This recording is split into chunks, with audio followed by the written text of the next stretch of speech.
Então, para nos conduzir no dia de hoje, o nosso querido companheiro Luiz Prete vai falar sobre vestígios das encarnações anteriores. Boa noite, meus caros. Nós elevamos o pensamento a Deus para agradecer aos mentores e dirigentes desta casa e aos irmãos que nos amparam ao trabalho de divulgação da doutrina dos Espíritos e do Evangelho de Jesus, por mais esta oportunidade de conversar sobre um tema da minha curiosidade, que pode ser da curiosidade de mais pessoas. Como eu cheguei até aqui? Nós partimos da premissa segura que não estamos encarnados pela primeira vez, já tivemos milhares de encarnações e teremos outras milhares, até não ser mais necessário o mergulho na vida material. Esse estudo faz parte de um raciocínio mais amplo, que nós fizemos uma prévia, um resumo, para apresentar. Quem eu sou? Onde estou? De onde eu venho? Por que sofro? Para onde vou? E o que devo fazer? Essas perguntas ecoam na nossa mente desde sempre. E as respostas a elas já estão disponíveis na obra dos Espíritos, codificada por Allan Kardec. Uma pesquisa séria e profunda numa obra extensa como essa vai nos dizer sobre cada uma dessas interrogações e nos situar no tempo, no espaço. Então, nós não viemos aqui para falar de questões já resolvidas. Nosso tema, o nosso objetivo é outro.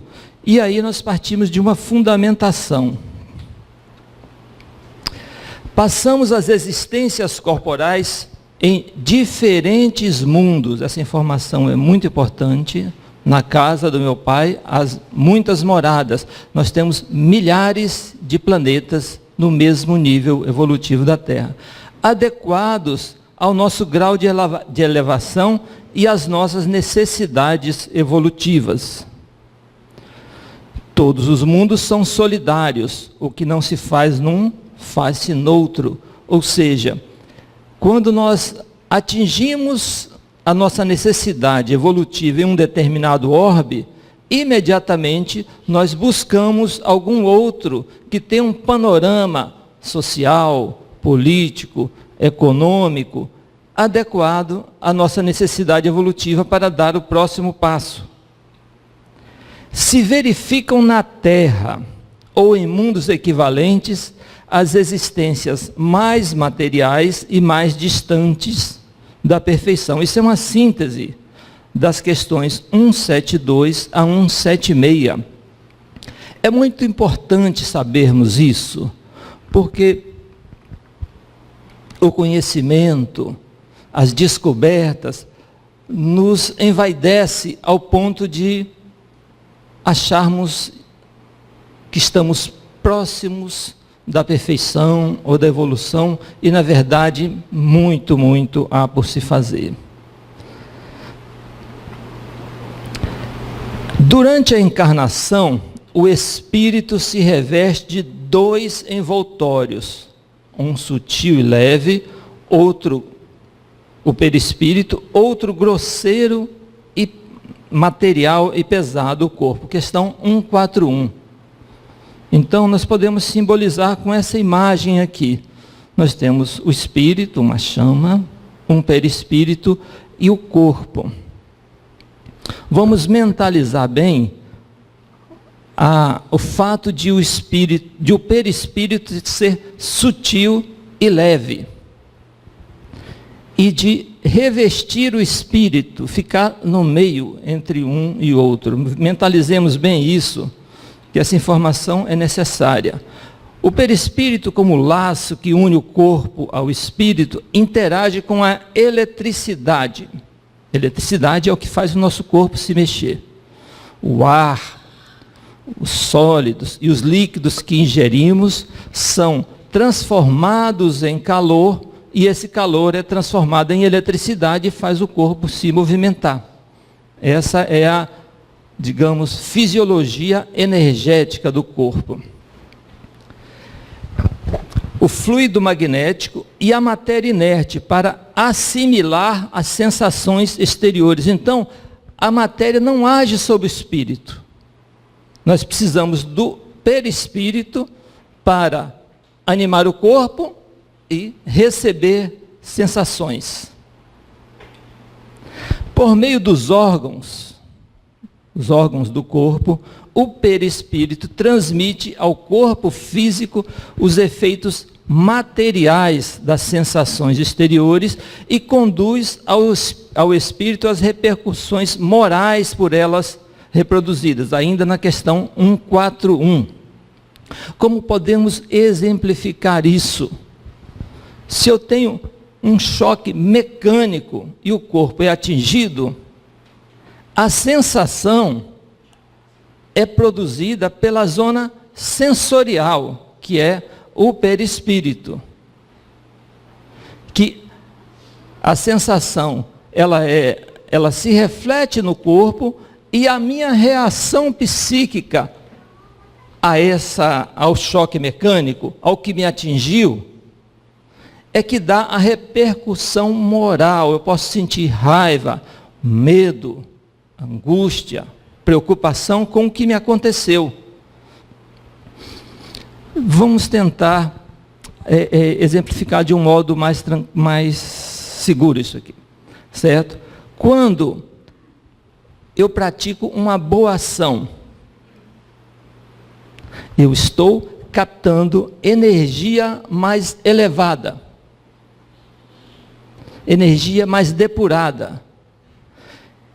Eu tenho uma sensação de bem-estar que eu não consigo definir. Ninguém consegue definir o bem-estar de se sentir útil, de fazer uma coisa que, de acordo com os nossos princípios, de acordo com o nosso entendimento, é boa, é útil. Essa coisa boa, ela serve de depurador, higienizador do perispírito. Já quando eu pratico uma má ação, eu tenho que captar energia pesada. Essa energia pesada, ela tem baixa eficiência, ou seja, o resultado dela é grosseiro, e ela deixa resíduo que se adere ao meu órgão sensorial, que é o perispírito, e aí eu fico mais pesado, mais denso. A energia leve, sutil, eu posso conservar ela, mas a energia pesada que eu tiro aqui da matéria, eu tenho que devolver. E aí, na encarnação seguinte, eu posso ter uma patologia, alguma coisa decorrente dessa energia pesada que eu captei, que eu preciso devolver. E às vezes devolvemos sob a forma de patologia, com, naturalmente, os efeitos morais. As faculdades extraordinárias, inatas, são vestígios do progresso anterior da alma. Questão 219. Vamos ter sempre em mente que essa exposição é um trabalho de investigação do nosso passado. E de repente, eu me vejo com uma intuição acima da média. Eu consigo, aos 3 anos de idade, executar uma sinfonia no piano, sem nunca ter frequentado a escola. Significa que eu não tenho dom de Deus, que eu conquistei isso em existências anteriores, com muito rigor, com muita disciplina, com muito treino, com muita repetição. Sem ensaio e sem técnica, não se consegue a perfeição e a prática. Então, todas as faculdades excepcionais que nós apresentamos, com certeza são conquistas anteriores. A lembrança inconsciente dos atos maus que dois homens praticaram um contra o outro induz a se afastarem. Questão 294 de O Livro dos Espíritos. Então, quando transitamos no nosso meio, há aquelas pessoas cuja presença não nos faz bem. Nós olhamos, nós evitamos a aproximação, porque se iniciar um diálogo, termina numa disputa. Todos nós experimentamos isso. Da mesma forma que experimentamos a alegria de encontrar espíritos simpáticos. À medida que o espírito se eleva, ou seja, se desmaterializa, a lembrança das existências corpóreas anteriores vai se tornando mais clara.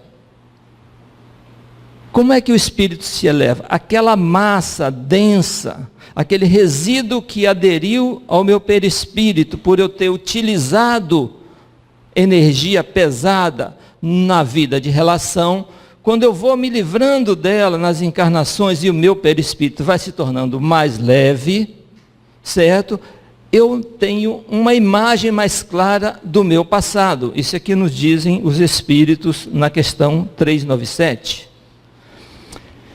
Pelo estudo dos seus pendores e pelas resoluções que tenha tomado antes de encarnar, é possível ao homem conhecer as faltas que cometeu. Essa é uma chave de compreensão desse tema fantástica, questão 398. Os espíritos dizem, basta eu me observar as minhas tendências, as minhas repulsas, o ambiente que eu vivo, aquilo que eu sinto necessidade de fazer, independente de alguém me aconselhar, aquilo que eu sinto necessidade de fazer, apesar de alguém estar dizendo, não vá que é ruim, não vá que é difícil, não vá que está fora do seu alcance, e eu insisto, são resoluções que eu tomei antes de encarnar. E essas resoluções, elas trilham o caminho do resgate. Por isso que muitos de nós dizem que é difícil. Porque falhar é fácil. Nós temos uma tendência muito grande de assimilar o que é errado nessa fase evolutiva. Soma-se a isso o fato de nós sermos educados para temer e para sentir culpa.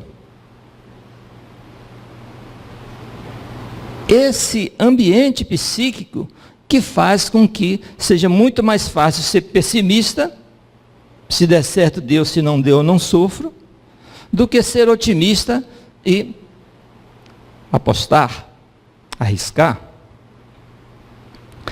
Se não souber triunfar dos seus instintos, o homem será arrastado a novas faltas consequentes da posição que escolheu. Às vezes eu insisto tanto que eu quero determinada prova, que a espiritualidade deixa. Tá bom, meu filho, vá. É muito difícil, está acima das suas forças. Não, mas eu preciso evoluir rápido. E venho aqui e falho.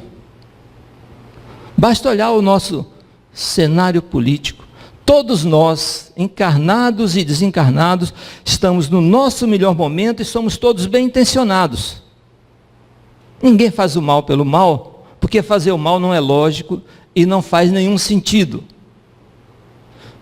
Nós fazemos porque ainda temos instintos animalizados dentro de si. Então, quando eu triunfo sobre os meus instintos, quando eu não triunfo sobre os meus instintos, eu incido em nossas faltas. E isso não nos dá o direito de julgar. Por isso que o Cristo enfatizava, não julgueis. Por duas razões. Primeiro, porque ainda estamos nos primeiros passos da trilha da perfeição. E quando eu julgo, eu digo que alguém errou, que deve ser punido, ainda digo até a falta, a pena que deve ser aplicada. Só que como eu não me conheço ainda, e esse é o segundo ponto, eu me pego cometendo aquela falta que eu condenei no outro. Aí eu não preciso que ninguém me julgue. A minha consciência me diz, mas vem cá, você disse que isso era errado, que ele tinha que ser preso, e agora você faz a mesma coisa? E o que é que acontece comigo? Eu perco o brilho nos olhos, eu perco a autoestima, porque o meu raciocínio sobre a conduta alheia foi muito mais forte do que as minhas forças morais numa prova idêntica.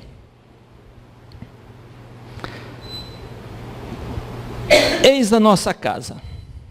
Vamos fazer agora um raciocínio sobre o ambiente que nós reencarnamos, certo? Nós fomos chamados a viver aqui, ou pedimos para viver aqui, pedimos para nascer. Aliás, alguns de nós até dizem, eu não pedi para nascer, e na verdade não pediu mesmo, implorou,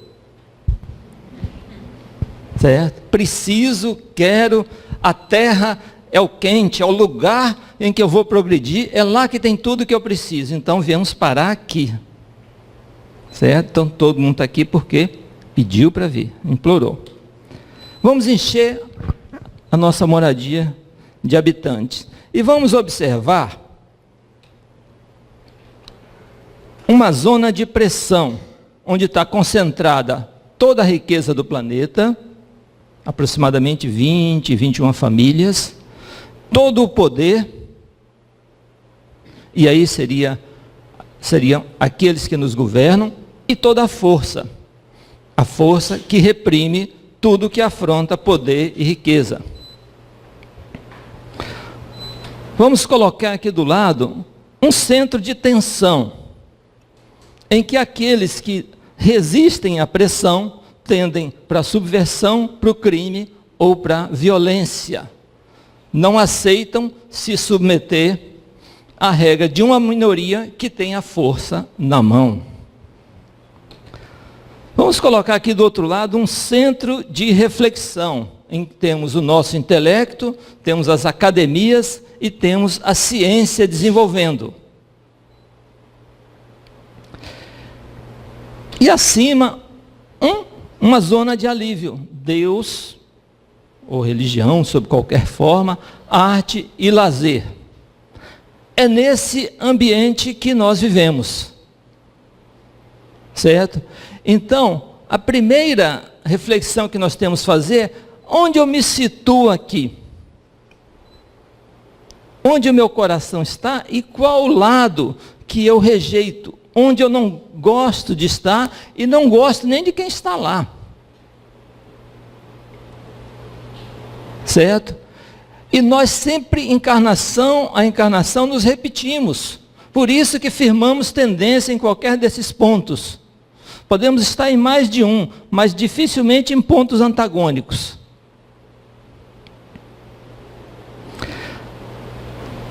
Cinco por cento das oportunidades nós inovamos, quando muito, e 90% das oportunidades nós estamos nos repetindo. Vamos colocar aqui no centro uma massa de espíritos menos evoluídos, uma zona de ignorância das leis de Deus, instintiva, mais animalizada. E vamos refletir sobre essa massa. O que é que ela tem em comum? Ela quer tudo ao mesmo tempo. Ela almeja poder, riqueza e força, mas não quer o anonimato que essa posição exige, os sacrifícios de administrar fortunas e torná-las produtivas, de sustentar a economia, de controlar e disciplinar massas, e nós vivemos num planeta de 7 bilhões de pessoas encarnadas, em que todo mundo come e dorme todo dia. Há uma ordem, no meio dessa desordem aparente, há uma ordem, e tudo funciona. Eu almejo aqui do Centro de Ignorância também os títulos da academia, mas eu não quero perder noites de sono estudando, nem ter a disciplina da sala de aula, o esforço que isso exige. Eu quero as facilidades dessa zona de tensão aqui, ou seja, eu não quero me submeter a nada, eu quero protestar contra tudo, mas eu não quero o risco que tem nessa faixa aqui. Nessa faixa de tensão, a média de vida é por volta de 30 anos, enquanto nas outras ultrapassa 70. E eu não quero também o peso da consciência de fazer coisas sabidamente erradas para os meus princípios e para a minha consciência. Ao seu turno, aqueles que estão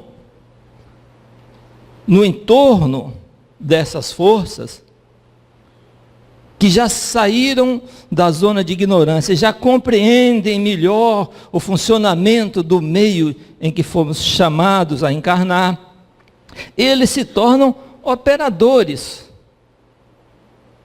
e manipulam a massa ignorante para fazê-los crer que é possível alcançar as posições sem esforço. As filas de loteria nos dizem isso. A fama automática nos diz isso.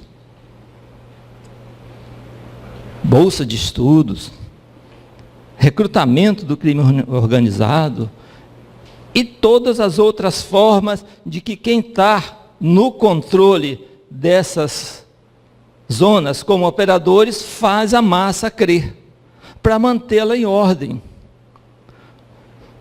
Por meio desse quadro, até as guerras e as revoluções podem ser explicadas. A pressão e a tensão sempre se digladiam, ciência e religião sempre estão se digladiando. Então, é nesse ambiente que nós vivemos. Nós precisamos compreendê-lo, primeiro, para nos situarmos, e depois nós precisamos nos posicionar de acordo com as nossas tendências, onde é que nós estamos, para conhecer melhor o nosso passado. Esse é um exercício de autoconhecimento situacional no espaço em que vivemos, no ambiente planetário. No Evangelho segundo o Espiritismo, já avançando um pouquinho mais na nossa investigação, nós temos um capítulo chamado Justiça das Aflições. Vamos avançar um pouco mais na nossa autoinvestigação para compreender as causas atuais das aflições, ou seja, nós precisamos saber o que é que está acontecendo comigo, que foi originado dessa encarnação, e o que é que vem de vidas anteriores. Então, o Evangelho segundo o Espiritismo é fantástico para isso, é um texto belíssimo, sucinto, que vale a pena ser lido e refletido. Algumas contrariedades têm suas causas na vida presente, outras nas vidas anteriores. E aqui os espíritos enumeram. Na vida presente enumeram-se a desordem. Se eu sou desorganizado, se eu quebro um copo e não cato os cacos, eu vou cortar meu pé. Isso não é karma. Isso é desorganização. O desânimo, que é uma doença da alma. A má conduta, eu me relaciono mal com os outros. As disputas, nós somos educados para competir. Olha que coisa mais louca. Para ser o melhor, para tirar o primeiro lugar. Como se a evolução fosse uma corrida para ver quem chega primeiro. E não é assim. Tanto não é que na nossa sociedade, o mais alto grau que nós podemos considerar é o professor. É aquele que já assimilou o suficiente para transmitir. E o que é que o professor faz quando adquire conhecimento? Ele volta na base para erguer aqueles que ainda não sabem. Então não é uma disputa, não é uma competição. O regime é de cooperação. E loucamente nós somos educados para competir. E o resultado dessa educação é ou falta dela, É o cenário que nós vivemos aí. Desastroso, vergonhoso. Porque alguns de nós, irrefletidamente, usurpam para acumular mais que os outros, para garantir um futuro que não existe. Acumular coisas que vão ficar na porta do túmulo. É uma coisa assim meio entre insana e infantil. As ambições sem limites, a imprudência. Imprudência é eu não agir com toda a minha técnica, com todo o meu conhecimento. É agir de qualquer jeito. E as uniões infelizes. Tem uma passagem muito interessante no Evangelho segundo o Espiritismo que diz que as uniões perduram enquanto aquilo que der causa a elas existir. Então as uniões puramente materiais, as uniões de interesses, elas terminam com a matéria, com o tempo, ou com aquilo que deu causa a ela, quando aquilo se esgota. Então essas são as causas atuais dos nossos tormentos, algumas delas. Somos autores dos nossos próprios infortúnios. E ao invés de reconhecer isso, acusamos os outros, a providência, a falta de sorte e a má estrela. Podem perceber que nós nunca procuramos resolver o problema ou refletir. Por que é que no meio de um grupo de 100 pessoas a ofensa chegou até mim? O que é que eu fiz que os outros não fizeram? A gente não faz esse raciocínio. A gente já pensa, eu sou melhor que todos e por isso eu estou sendo atingido. E atingido injustamente. Ao invés de agir com humildade e tentar compreender o que na minha conduta inspirou no outro a vontade de me agredir. Ao invés de acusar, nós podemos refletir, por que eu fui ofendido? Ou refletir mais profundamente, eu fui ofendido? Às vezes o outro não está nem sabendo que ofendeu, e nós estamos com a mágoa profunda. Porque repercutiu em nós algo que está mal resolvido aqui no íntimo. Nós ainda não amadurecemos o suficiente para lidar com determinados reveses e aí nos desequilibramos. Em contrapartida, nós vamos estudar agora causas anteriores das aflições, dissipando aquilo que não interessa para a nossa investigação, que é o que damos causa aqui mesmo. Vamos voltar um pouquinho ao passado. As nossas imperfeições nos prendem aos mundos inferiores por múltiplas existências. Então, nós estamos vinculados, imantados a planetas desse grau evolutivo, provas de expiações, tendendo à regeneração, por causa das nossas imperfeições. Caso contrário, poderíamos ir por um planeta ditoso.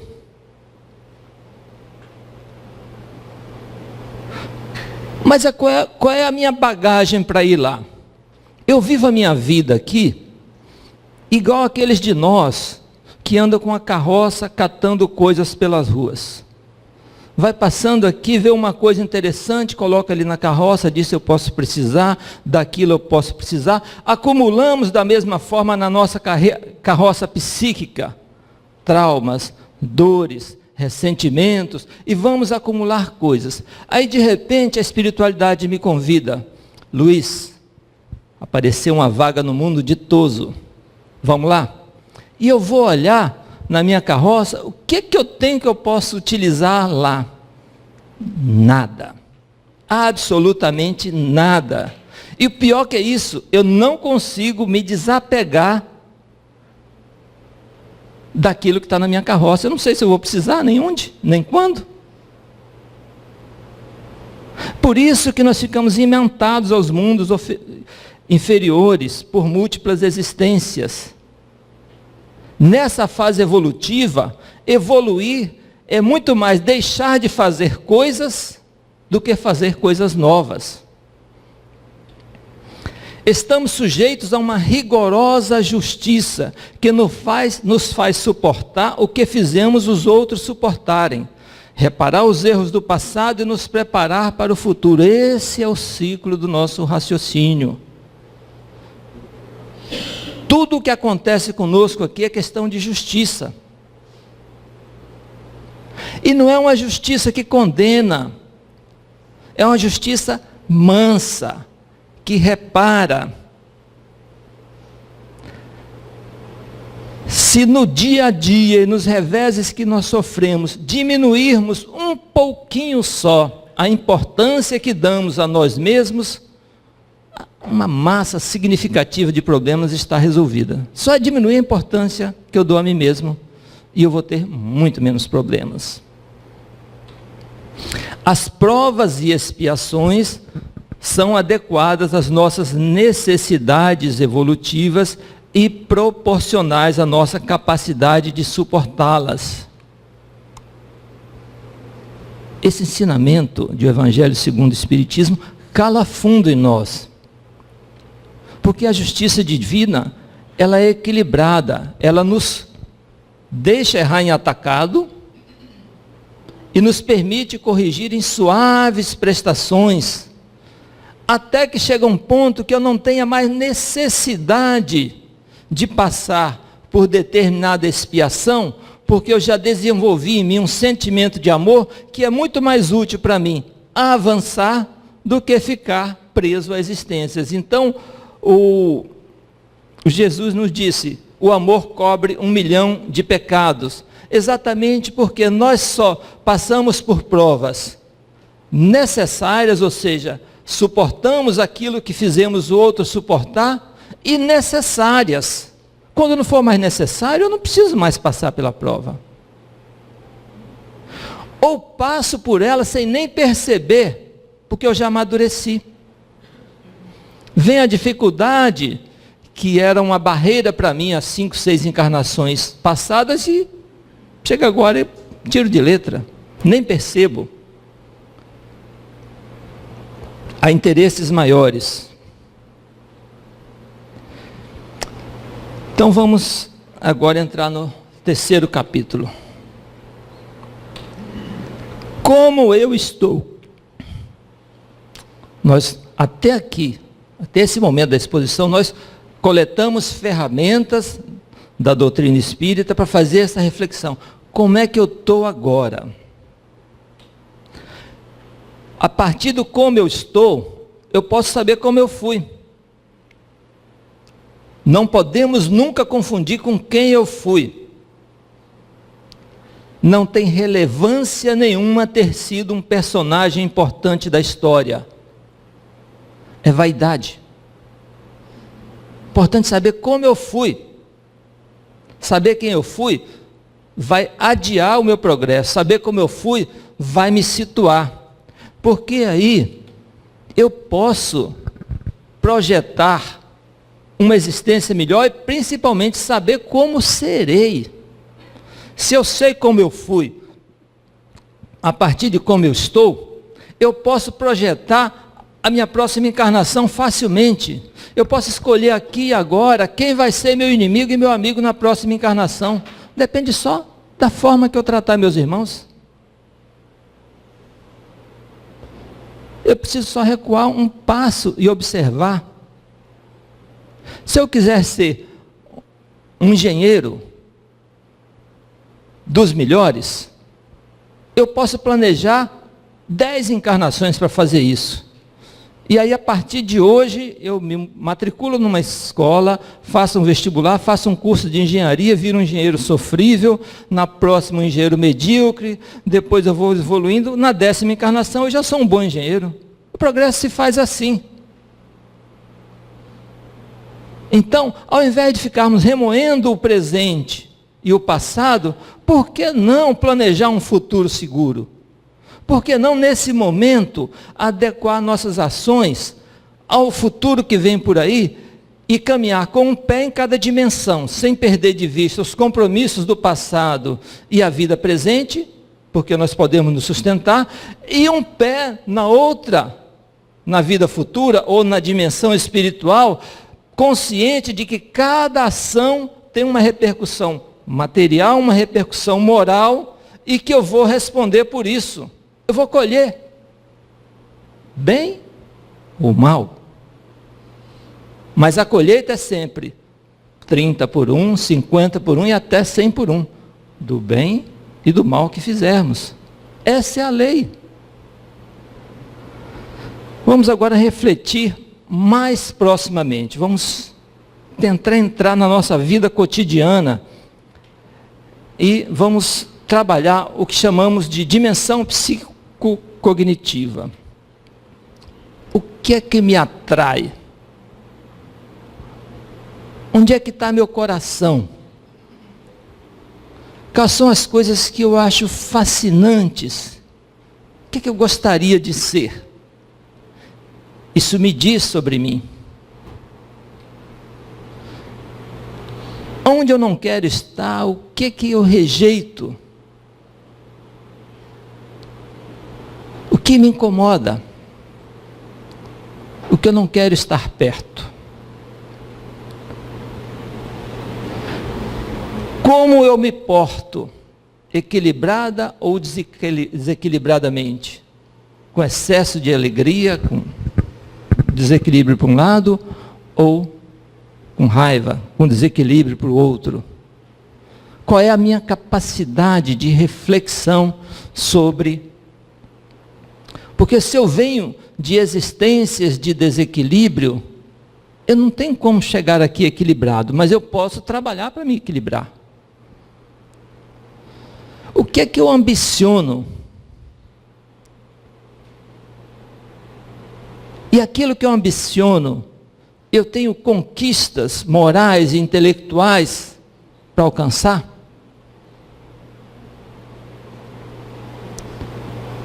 Ou eu estou fazendo um planejamento de longuíssimo prazo, para 10 encarnações, eu construir alguma coisa?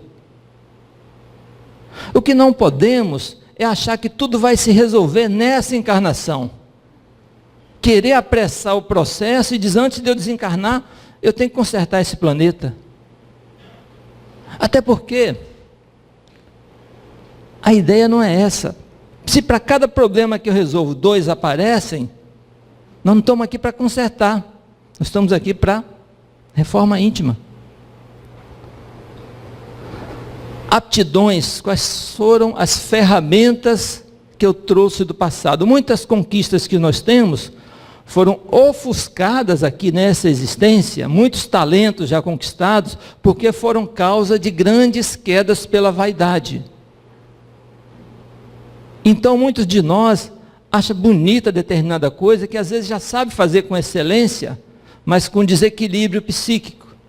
Então nós estamos em processo de reaprendizado daquela habilidade, dosando essa ação de reaprendizado com a moral, com o equilíbrio das ações. E o meu humor? Tem pessoas que olham para um pé de arruda e seca, dele ficar amarelo. Na Bahia teve um caso de um rapaz que secou uma jaqueira olhando. Eu fiquei assustado quando eu vi. Certo? Já pessoas de riso fácil, que ria até da piada do papagaio de uma perna só. A maioria não conhece. Me dá o pé louro, ele foi dar e caiu. É uma das coisas mais sem graças que eu já ouvi, mas tem gente que ainda ri dela, esse é bom humor. Mas tem gente aqui no nosso meio e fora dele, que fica irritado quando ouve uma piada sem graça, como essa ou como qualquer outra. Porque acha que o ambiente tem que ser austero. Deus é alegria, é esperança. Recordações. Às vezes bate na mente algumas coisas assim que é o déjà vu. Eu já vi, eu já senti, eu já passei por aqui. Isso nos diz bastante sobre nós também. medos e fobias. Tem aqueles de nós que às vezes vê uma faca em cima da mesa e já sente ela cortando. Algum medo, alguma fobia, ou outros que vai num lugar mais alto e se sente caindo. Não entra em elevador, avião, nem pensar. Tem um poeta e filósofo que passou por nós aqui, o Ariano Suassuna, que ele travou um diálogo com alguém sobre essa questão de avião, e no fecho do diálogo a pessoa falou: mas Ariano, se você for de carro de Recife para Salvador, você pode cair com o carro num buraco. Aí ele respondeu: e o avião que já leva o buraco junto com ele?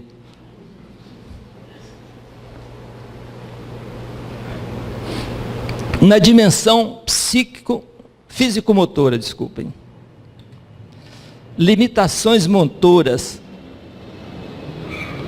Nós temos 3 mecanismos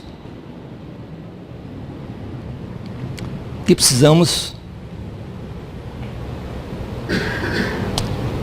ter a noção dele: o psíquico, energético e físico. Todos os 3 são lesados da mesma forma, pelo excesso, e são corrigidos da mesma forma, pelo um trabalho de regeneração. Então, se eu tenho alguma limitação motora, ela pode ser causada pela ansiedade da vida presente ou até do passado, mas nós estamos falando do passado. Eu já tive a oportunidade de ter uma distensão muscular na coxa por estresse, sem o esforço físico. A mente, quando está sob estresse, sob ansiedade, ela contrai a musculatura e determinados músculos, às vezes são pegos desprevenidos, leva à fadiga e leva à lesão, sem o movimento. E quando nos viciamos a fazer isso, nós adquirimos limitações motoras. Da mesma forma, se eu fiz mau uso do meu aparelho físico no passado, e eu impus a eles algumas lesões muito sérias, essa lesão pode ter atingido o meu psiquismo ao ponto de eu não ter mais a capacidade de plasmar um corpo perfeito. E criar para mim uma necessidade evolutiva de um corpo limitado motoramente para reaprender a lidar com essa máquina. Habilidades motoras, há aqueles de nós também que espantosamente são fantásticos e colocam o nome na história facilmente. Diferenciados, que tem uma harmonia biomecânica assim invejável. É que tem essa, digamos, essa parte já resolvida, que já aprendeu a cuidar e lidar bem com o corpo. Cacoetes são coisas trazidas de trás. Manias, algumas coisas que a gente faz involuntariamente, algumas contrações, alguns que piscam, alguns que tremem, certo? Isso são sinais de desequilíbrios psíquicos, energéticos do passado, que refletem numa existência futura e que nós precisamos compreender para depois corrigir. Patologias. Alguns de nós trazemos doenças congênitas ou trazemos no nosso DNA mecanismos patológicos que eclodem em determinadas fases. Porque o corpo funciona como mata-borrão do espírito. Nós precisamos devolver ao ambiente material aquela energia tirada na encarnação anterior e que aderiu ao nosso perispírito. E o único meio que Deus nos proporciona é através das patologias. E às vezes não ter um corpo sadio implica em não incidir nas mesmas faltas, não nos repetir. Defeitos físicos Aí são lesões mais graves.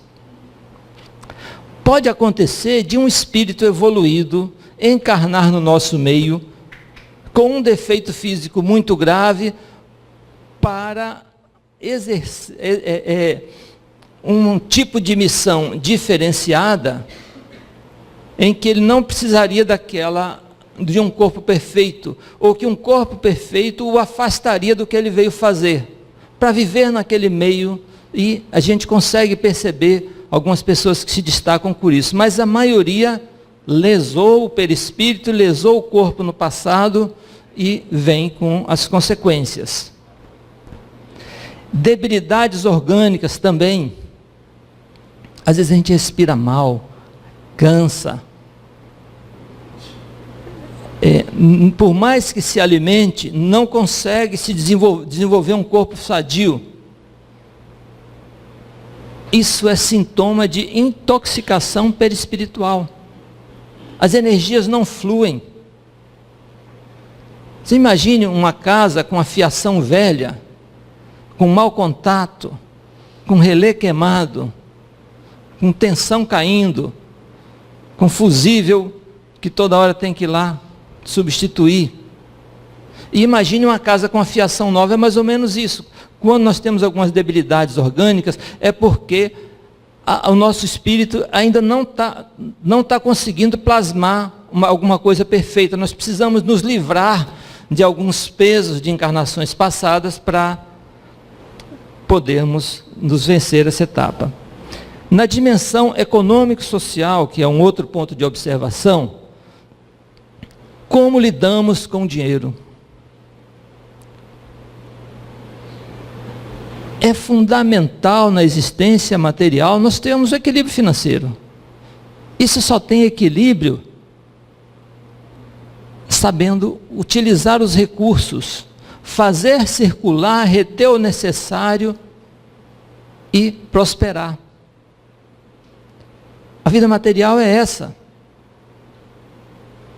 Os protestantes têm um pensamento muito interessante. Eles falam de tudo que ganhar, 10% para as boas obras e 10% para os tempos difíceis. Eles são educados assim. E compara as nações protestantes, como a Alemanha, como Estados Unidos, e compara as outras, em que é proibido cobrar juros. Essa é uma reflexão do Max Weber, na obra A Reforma Protestante e o Espírito do Capitalismo. Essa obra tem uns 120 anos já, mas ainda é atual, certo? Então, uma pessoa desequilibrada financeiramente, se eu disser para ela, daqui a 30 dias você vai ganhar 10 mil reais, quando chegar no dia ela está devendo 20. Uma pessoa que tem educação financeira, se eu falar daqui a 30 dias você vai ganhar 10 mil reais, ela já sabe como transformar aqueles 10 em 20. Não precisa ser nem tanto, nem tão pouco. Equilíbrio. Viver de acordo com os homens do nosso tempo e fazer os recursos circular. E não ficar enchendo a nossa carroça de coisas desnecessárias e passando falta do necessário. Status social. Muita gente briga ainda por isso, mas onde eu me situo psiquicamente, porque tem muitos nobres reencarnados na senzala, mas que adora coisa cara, e não é crítica, é reflexão, que quer viver sempre acima das possibilidades, acima da aparência, e outros que nascem no mais alto status social e renuncia a tudo aquilo ali e vai viver a vida. Tem muitos casos que fazem isso anonimamente. Então, eu preciso saber, não é qual o status social que eu estou vivendo, e sim qual aquele que está dentro de mim. Com qual que eu me afinizo, eu preciso me conhecer. A partir do momento que eu sei com que eu me afinizo, eu posso mudar alguma coisa. Sexualidade. Eu tenho um comportamento sexual equilibrado? André Luiz, na obra Sexo e Destino, fala que nesse campo, pouquíssimos de nós, ou nenhum de nós, pode se dizer equilibrado. Mas nós estamos contrastando desequilíbrios do passado com novos valores morais, com autoconhecimento e com um certo rigor que a consciência nos impõe com relação a essa área. Mas às vezes, eu vindo de uma vida desequilibrada, eu não consigo projetar no meio social que eu vivo um equilíbrio. E muitos de nós tombam. E nós, às vezes, ouvimos falar horrorizados de determinados comportamentos sociais que são patologias. São coisas que estão ainda para se corrigir, para se ajustar, e que está aqui exatamente para isso. E que falhou na prova, o instinto ainda foi superior. E é uma força que não pode ser subestimada. Cooperação e competição. Como é que eu ajo com o outro? Eu tenho espírito de equipe ou eu sou uma ilha? Eu quero prevalecer, ganhar mais, separar o meu para os outros dividirem o resto? Ou eu aprendi a compartilhar?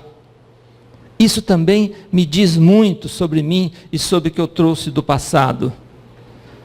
Meu intelecto.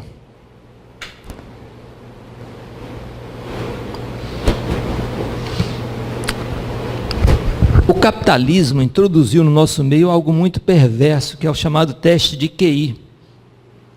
Das 10 inteligências mapeadas, foram escolhidas 3 ou 4. Capacidade associativa, raciocínio lógico, facilidades com matemática e facilidade de linguagem. Essas matérias fazem parte do teste de QI. Então, quando diz fulano é inteligente, significa fulano é produtivo. Ele é capaz de compreender e replicar aquilo que eu preciso para enriquecer. O grande capital pensa assim. E aí entra uma zona de preconceito, que é a inteligência corporal, a inteligência musical, a literária, e tem uma outra que me foge à mente, ambiental, que agora está chegando à moda, mas era discriminado, que não fazem parte, que são inteligências altamente avançadas em termos de equilíbrio emocional e autocontrole, mas que não são valorizadas porque não são produtivas. E aí, essa faixa de preconceito existe por falta de reflexão nossa. Lembra aquele quadro grande? Nós fomos inseridos naquele meio e a força de pressão nos impõe determinadas coisas que nós não temos ainda a capacidade de refletir. Mas por que eu estou fazendo isso? Por que eu estou me considerando desse jeito se não é assim? Adaptação. Esse aqui é um capítulo importante, muito importante, porque nós tivemos a curiosidade de fazer um comparativo. Em 1950, nós tínhamos 2 bilhões e 500 milhões de habitantes no planeta. E hoje nós temos 7 bilhões. Em 1950, vivia-se em média 40 anos e agora vive-se 70. Então eu projetei no tempo e a população mundial aumentou 2/3 nessa faixa de média de vida entre 60 e 70 anos. O que significa? Que 2/3 dos habitantes de hoje do planeta estão aqui pela primeira vez. Se eu só tinha 2 bilhões e meio, de onde é que vieram os outros 7? De outros planetas. E o que aconteceu com o planeta de 90 para cá? Uma revolução.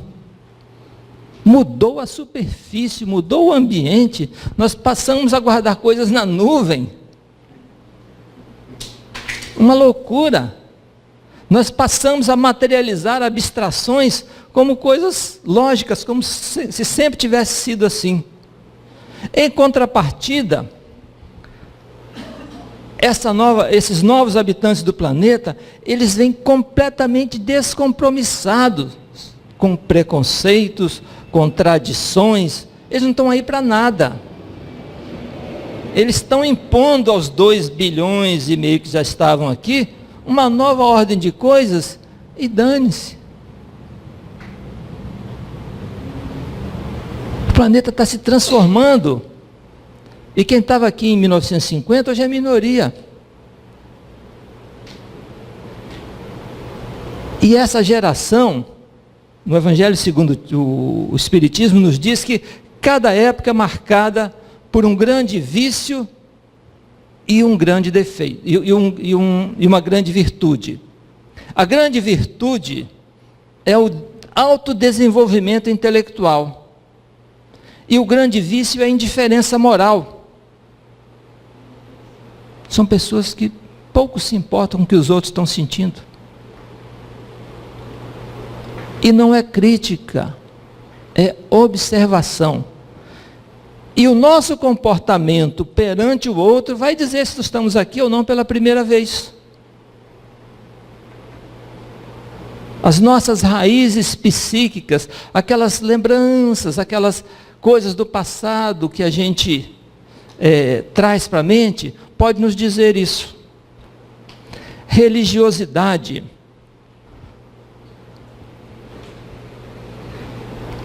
Alguns têm aversão, outros questionam, outros são radicais. Em que faixa nos situamos? Locais.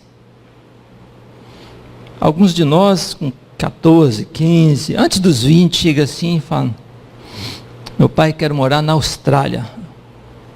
É lá que está meu coração. Quero ir para o Japão. Quero ir para Taiwan. Às vezes, o compromisso espiritual dele está lá. Ele nasceu aqui por conjunção de fatores. Passou esse período aqui, venceu aquela prova, ou se adaptou, reconciliou e volta para o local onde está o coração dele e onde está a necessidade evolutiva. Idiomas. Tem alguns que não aprendem nem o próprio idioma direito, outros têm dificuldade com o segundo idioma, e tem outros que têm influência em 4, 5, 6. De onde veio isso? Encarnações. Intelecto desenvolvido. Se tornou intuitivo de tal forma que a massa corporal que reveste o perispírito e o espírito não foi suficiente para bloquear esse conteúdo. Afetuosidade. Tem aqueles de nós que rejeitam o contato físico, que aperta a mão da gente, não aperta na verdade, parece que está com nojo, bota a mão assim. E tem aqueles que dão um aperto de mão que quebra osso, se não tiver cuidado. Então, tem gente que nos abraça sem nos conhecer. E tem gente que troca de calçada quando nos vê. Então, em que faixa eu estou da afetuosidade? E a última dimensão, a última dimensão é essa mesmo. Certo? Coincidiu com o horário. Bom, gente, essa é a mensagem de hoje e a reflexão que nós trazemos aqui para buscarmos, a partir dessas ferramentas, nos situarmos e fazer um planejamento melhor. Imagine reencarnar e ter que procurar emprego. O que eu sei fazer do outro lado? O que está dentro da minha carroça que eu posso levar aqui? Quais são as minhas ferramentas? Elas vão ficar aqui. E as que eu levo, as do psiquismo, vão me atrapalhar. Reflitamos sobre esses aspectos, busquemos saber a partir de como estou, como eu fui, porque aí nós vamos fazer um planejamento reencarnatório e dar um largo passo para a felicidade. Meus caros, muitíssimo obrigado por me ouvir, muita paz a todos.